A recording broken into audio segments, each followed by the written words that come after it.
The sun had dipped beneath the horizon, casting the landscape in hues of bruised purple and navy blue as I pulled off the highway. It had been hours since I'd passed anything resembling civilization, and my gas gauge was threatening empty. Then, as if from nowhere, a neon sign flickered into view. Dottie's Diner. Open 24 hours. A miracle. The parking lot was deserted except for an old rusting truck. I wasn't particularly hungry, but the thought of stretching my legs and getting a hot coffee was tempting. As I entered, a tiny bell tinkled above the door, announcing my presence. Inside, the diner looked like it hadn't seen an update since the 50s. Red leather booths with peeling seats lined the windows, and a counter with faded stools faced an old stainless steel coffee machine. The air was thick with the scent of frying grease, and something faintly sweet but sour, like spoiled milk. I glanced around, noticing a lone customer at the far end of the counter. He was an elderly man, hunched over a cup, his face obscured by shadows. A waitress materialized from the back, startling me. She looked as worn as the diner itself, thin and haggard, her face gaunt and pale, with dark circles etched under her eyes. "What'll it be?" she asked, her voice raspy. "Just coffee," I replied, sliding into a booth near the door. She nodded and disappeared without another word. I stared out the window at the empty lot, watching the neon sign buzz and flicker, trying to ignore the feeling of unease creeping up my spine. Something about the place felt off, like I'd stepped into a different time or maybe a bad dream. I shrugged it off. I was just tired. Hours on the road will do that to you. A mug clattered onto my table. I hadn't even heard her return.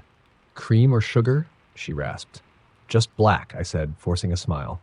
She didn't respond, just gave me a long, searching look before walking back to the counter. I watched her carefully. She moved slowly, like every step was a struggle. As she passed the lone man, he turned slightly, and for a split second I caught a glimpse of his face. His skin was gray, almost lifeless, and his eyes were unfocused, staring straight ahead as if he were in some kind of trance. I sipped the coffee, feeling its warmth seep through me, though the taste was bitter, metallic even. I grimaced and set the cup down, deciding it might be best to just pay and leave. The waitress was still standing at the counter, her back to me. I cleared my throat, but she didn't turn around. I tried again, louder this time. Nothing. I glanced toward the elderly man. He hadn't moved an inch since I sat down, his expression frozen in that same unsettling way. The silence in the diner became heavy, almost oppressive, and a chill crept up my arms. Something wasn't right. Pushing my coffee aside, I stood and walked up to the counter. "Excuse me, miss?" I said, my voice sounding unnaturally loud. She finally turned, her eyes blank, as if she'd forgotten I was there. For a moment, we just stared at each other. "Can I help you?" she finally muttered. "Just the check, please." She stared at me blankly, then glanced down at the register as though she had forgotten what to do. After a long pause, she fumbled with the buttons and a paper receipt printed out. I took it, laying a 20 on the counter. She didn't pick it up. I turned to leave, but something drew my gaze back to the elderly man. I couldn't help it. I felt this strange compulsion to look at him. As I did, I realized with horror that he wasn't breathing. He hadn't been blinking either. My heart pounded as I took a step closer, feeling like I was being pulled into some nightmare. "Sir?" I whispered. No response. I leaned in, close enough to smell the staleness of his clothes, the hint of decay underneath. And then, slowly, his head turned, eyes focusing on me for the first time, piercingly sharp. "You're not supposed to be here," he rasped, his voice crackling like old radio static. His lips barely moved, yet the words filled the room. I stumbled back, a strangled sound escaping my throat. The waitress was watching me now, her lips curled in a strange, almost relieved smile. "You should go," she murmured softly. Her eyes had lost that blankness and now glistened with a glimmer of pity. Or maybe it was fear. Not waiting to be told twice, I bolted for the door. But as I reached for the handle, I realized it wouldn't budge. The door was locked, or maybe jammed. Frantically, I tugged at it, my panic mounting. Behind me, the silence broke with the sound of shuffling footsteps. I turned to see the man standing, impossibly steady. His expression was blank, but his eyes, they were sharp, predatory. The waitress moved toward him, and to my horror, she took his hand almost tenderly and they turned to face me. "This place," she began, her voice soft, "it's a trap. We don't get many visitors anymore, but when we do." She trailed off, her gaze flickering with something that looked almost like sorrow. I don't understand, I choked out, pressing my back against the door. The old man gave a dry, raspy chuckle, his voice tinged with something terrible. They don't tell you, do they? Places like this, left behind on forgotten roads, they don't just vanish. He took a step forward, his grip tightening around the waitress's hand. They're waiting. For company. For someone like you. As he spoke, his skin seemed to sag, growing paler, his eyes sinking deeper until he looked like a withered corpse. No, I shouted, slamming my fists against the door. The metal jingled, but it wouldn't open. The waitress whispered, I tried to warn you. With a final surge of panic, I turned and lunged at the window. The glass shattered under my weight, and I scrambled through, ignoring the glass slicing into my skin. I stumbled into the night, feeling the icy air flood my lungs. I didn't stop running until I reached the highway, waving frantically as a pair of headlights appeared in the distance. A truck pulled over, the driver's face a blur of concern. I jumped in, mumbling something about a broken-down car. He gave me a skeptical look but nodded and drove off without a word. As we passed the diner, I glanced back, heart pounding, but the building was gone. In the dead of night, I was driving a lonely stretch of road through backwoods countryside. My stomach had started to growl, and just as I was thinking how long it'd been since I'd eaten, a flickering sign appeared at the side of the road. Ruby's Eats, open all night. I pulled into the gravel lot, my headlights sweeping over the modest diner. It looked old, like it hadn't been updated in decades. The flickering neon lights made it feel almost alive, pulsing and casting eerie shadows that seemed to cling to the building. I shook off the unease. It was just a diner, after all. I stepped inside, greeted by the hum of fluorescent lights and the faint, stale smell of bacon grease. The diner was completely empty. Not a soul behind the counter, not a single patron in any of the booths.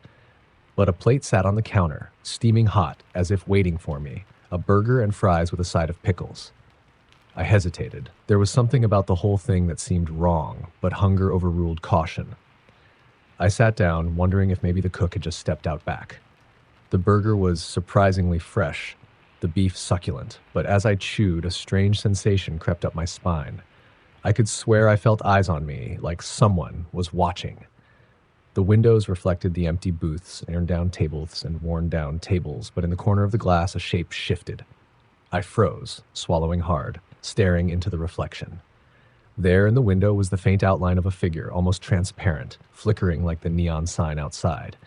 Its face was shrouded in shadow, but its eyes, they glowed a dull, unnatural red.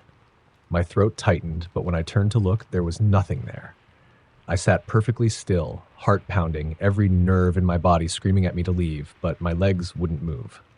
I felt an icy grip at my shoulders, pressing down like someone was standing right behind me. My pulse hammered in my ears as I slowly turned around, expecting to see that figure. But the diner was still empty. I laughed nervously, chalking it up to an overactive imagination and the late hour. I pushed the plate away, no longer hungry, and decided to get back on the road. But as I stood up, I noticed something odd. My hands were trembling, and there was grease smeared on my shirt. Strange, I didn't remember being that messy. I reached for my wallet, wanting to pay and leave, but there was no one to take the money. That's when I heard a low, gravelly voice, as if whispered from behind me. You don't belong here. I whipped around, heart pounding. The diner was empty. My stomach clenched, bile rising in my throat. I backed toward the door, feeling the sensation of those eyes on me, more intense now. And then, from nowhere, came the sound of footsteps. Heavy, dragging footsteps coming from the kitchen. I froze, staring at the door behind the counter. Slowly, it creaked open, and the smell hit me, rotten, decaying flesh. It was overwhelming, cloying, like something left to rot for far too long. And then something emerged from the shadows. It was a man, or what was left of one. His skin hung from his bones, loose and gray, like it had started to decompose.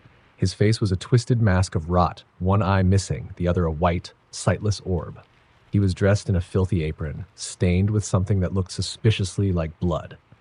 Hungry? He rasped, his cracked lips peeling back into a grin that showed rotted teeth.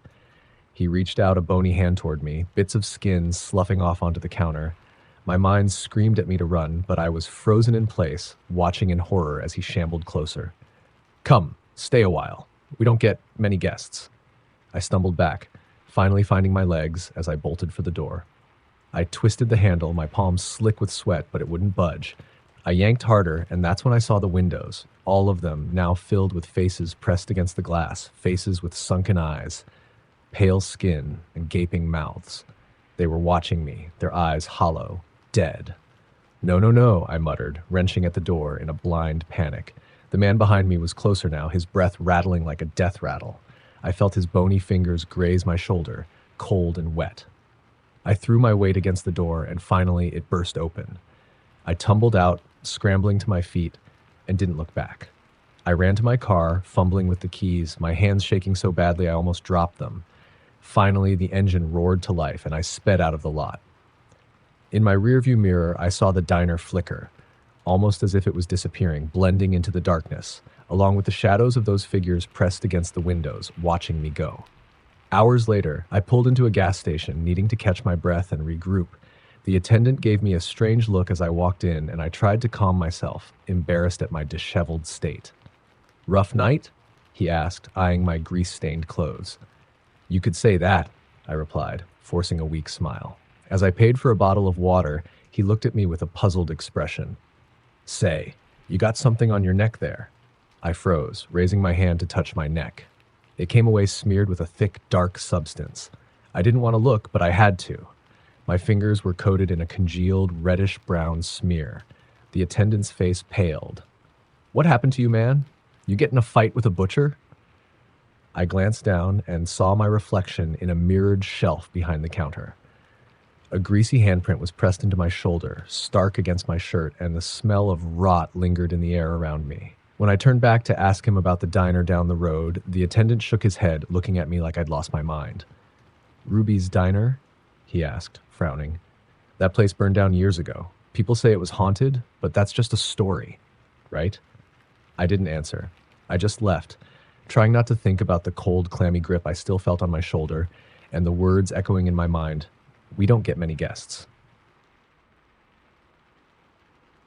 It was a dark and drizzling night, the kind that coats everything in a thin, misty veil. I was driving through a remote area with no cell signal and only faint static on the radio. My gas gauge blinked angrily, and I cursed myself for not stopping sooner. Just as my anxiety about running dry peaked, a sign appeared through the haze. "Billy's Pit Stop, open all night." The place looked decrepit, more abandoned than open, but there were lights on inside, casting a dim, yellow glow. Relieved, I parked and went in, the heavy door creaking behind me. Inside, it was silent and empty, with only one figure, a young girl, maybe 7 or 8, sitting at a corner booth, her long, tangled hair covering her face as she played with a doll. The counter was empty. "Hello?" I called out, but there was no answer. The little girl's voice piped up, soft and melodic, without her looking up. "Daddy's in the back." I felt uneasy, but didn't want to seem rude, so I nodded and made my way to the counter, waiting. After a few minutes, I began to wonder if Daddy even knew I was there. Just as I turned to go ask, a man emerged from the kitchen, wiping his hands on a greasy towel. He was a large, burly figure with a deeply lined face that looked like it hadn't seen a smile in decades. "Help you?" he asked gruffly, barely looking at me. Yeah. I need some gas if you've got any," I said, noticing the strange, stale smell hanging in the air, like spoiled meat. He grunted. "Gas pumps are out back. Cash only." I handed him a 20, hoping it'd be enough to get me out of the woods. As he counted the bills, I glanced back at the girl in the booth. She was watching me now, her face pale and expressionless, with dark circles under her eyes. Her doll, a ragged, homemade thing with button eyes, stared at me too. The way her eyes followed my every move made my skin crawl. Just as I was about to leave, the girl's voice cut through the silence again. "Do you want to play with us?" I forced a smile. "Thanks, but I've got a long drive." Her father's face twisted into something that almost looked like a smile, but there was no warmth in it. "Stay a while," he said, voice low. "There's plenty of food." I glanced around. There was a buffet bar along one wall, but the food looked off. The soup was cloudy, the meat trays crusted over, and the bread was stale. Despite myself, I shivered. "No, thanks," I said quickly, glancing at the door. "Suit yourself," he muttered, though he didn't seem particularly bothered by my refusal. I headed outside, but as I reached the door, I heard a whisper, faint and chilling. "Don't leave, don't go." I turned, expecting the girl to be staring at me, but she was sitting with her head down, fiddling with her doll. The whisper had sounded so close, almost in my ear. I shook my head, chalking it up to nerves, and stepped out into the cold night air. I made my way to the gas pump around the side of the building. The light above it flickered weakly, barely illuminating the pump, which looked old and rusted. I lifted the nozzle, half expecting it not to work, but gas started flowing. As I watched the numbers tick up, a feeling of dread began to settle in, heavy and inescapable. Out of the corner of my eye, I saw movement by the diner's back door. It was the girl, standing there with her doll clutched to her chest. Her head was tilted to one side, watching me, her expression as blank as before. "What are you doing?" I called, trying to keep my voice steady. She didn't answer. Instead, she held out her doll as if offering it to me. The flickering light made the doll's button eyes glint unnervingly. Her lips parted, and she whispered, "She's lonely. She wants a friend." My stomach twisted, and I turned back to the pump, willing it to finish quickly. When I looked up again, she was gone. The gas finished pumping, and I hurried to screw the cap back on, desperate to leave. But as I climbed into the car, I saw her again in the rearview mirror, standing in the middle of the gravel lot, watching me with those hollow eyes. She was mouthing something, but I couldn't make it out. My hands trembled as I turned the key, and the car sputtered, refusing to start. I swore under my breath, trying again, but it wouldn't turn over.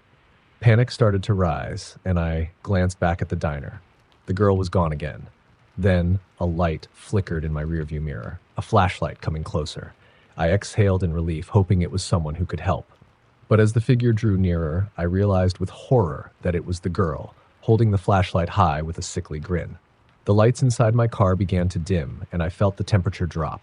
The air became heavy, pressing down on me, filling my lungs with that same rotten stench I'd smelled inside. I tried the ignition again, desperate, but nothing happened. The girl was closer now, her face lit from below by the flashlight, casting shadows that made her look older, almost skeletal. In a panic, I slammed my fist on the steering wheel, and suddenly the radio crackled to life. A distorted voice, barely audible, whispered through the speakers. "Stay. Stay with us. Forever." I froze, feeling the weight of that word. Forever. Pressing down on me like a stone. My heart pounded, and I looked back in the mirror, but the girl was gone. I glanced around, scanning the parking lot, and then I saw her again, standing right outside my window. Her face inches from mine, her dark, empty eyes boring into me. I screamed and twisted the ignition one last time, and miraculously, the car roared to life. I slammed on the gas, tearing out of the parking lot, not daring to look back. But as I sped down the empty road, the radio crackled once more, and the girl's voice came through, soft and eerie. "We'll be waiting." I drove for miles, barely breathing, only relaxing when the diner was long out of sight. I tried to shake off the feeling of those eyes still watching me. I convinced myself it had all been my imagination, a bad dream. But when I got to the next town and stopped at a gas station, I froze. Sitting on the passenger seat, where there had been nothing before, was the girl's doll. Her blank button eyes staring straight ahead, her stitched mouth stretched into a grin.